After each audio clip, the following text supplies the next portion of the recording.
Meu sonho era trabalhar no Google e eu fiquei bastante frustrado quando eu ainda estava em Barcelona, apliquei por processo seletivo de estágio no Google, não passei, fiquei mal por bastante tempo. E hoje eu olho para trás e dou graças a Deus que eu não passei no processo seletivo do Google, porque hoje eu olho e falo como eu tenho fit com Venture Capital e como eu me encontrei como carreira e como isso está alinhado com o meu propósito como pessoa mesmo.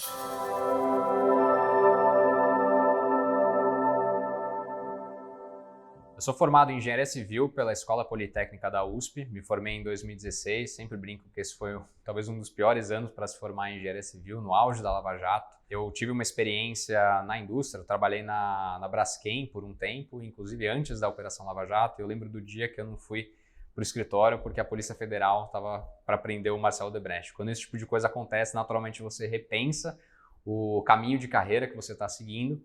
Eu aproveitei uma oportunidade para estudar por um ano em Barcelona, pelo Ciências Sem Fronteiras, na Politécnica de Catalunha.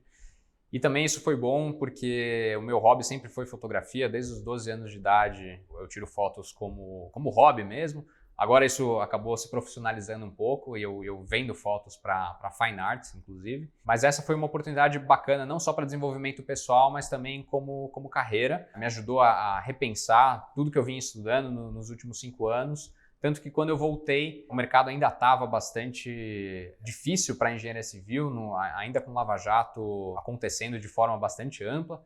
Então eram poucas oportunidades de engenharia civil e foi quando o Venture Capital apareceu para mim eu caí quase que de paraquedas em Venture Capital, literalmente.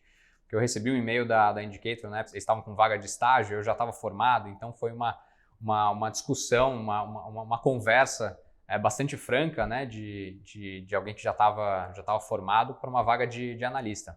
No final acabou dando certo porque teve um fit muito bacana de cultura com o time aqui da Indicator. Na época, a gente ainda é uma equipe pequena, mas na época era uma equipe menor ainda, né? 2 general partners, um COO e uma analista, basicamente isso.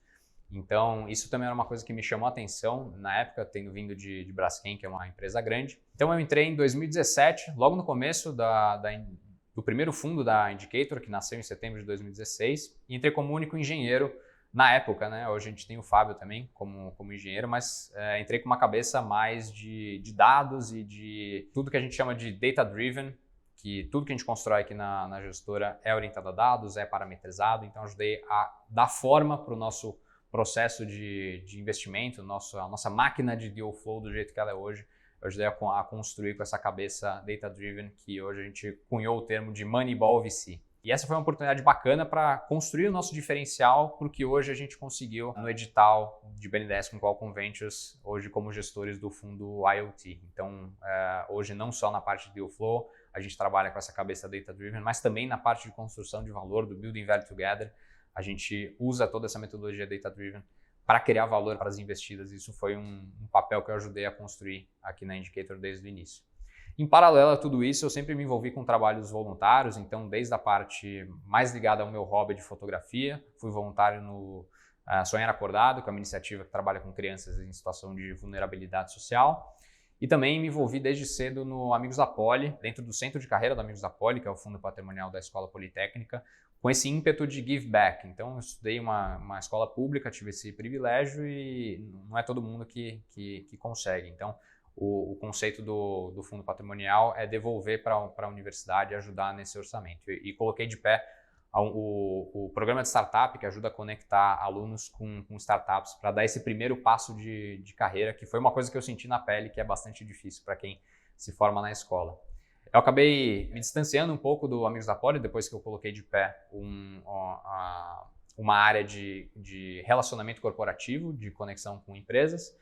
E em 2020 eu fundei o Emerging VC Fellows, que é hoje a maior comunidade de analistas do que a gente chama de non-partners e pre-partners da indústria de Venture Capital aqui no Brasil. Hoje a gente está com 250 Fellows, que representam 90 gestoras, e a nossa missão é conectar esses analistas e trabalhar na formação, principalmente de carreira e na formação profissional, né?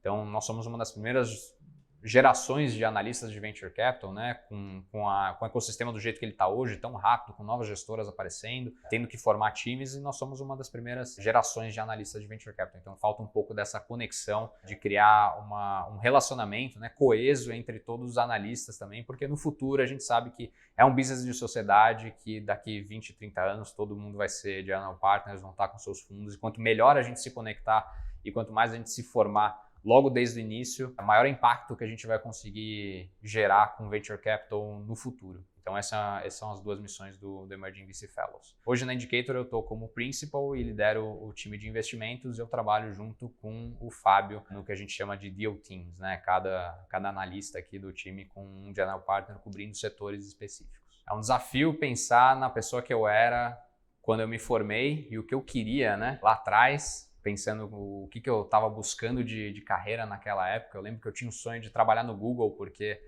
eu gostava muito de tecnologia, sempre fui fissurado por física quântica, por esses assuntos complexos, sempre adorei a velocidade que a tecnologia evoluía, e o meu sonho era trabalhar no Google, e eu fiquei bastante frustrado quando eu ainda estava em Barcelona, apliquei por processo seletivo de estágio no Google, não passei, fiquei mal por bastante tempo.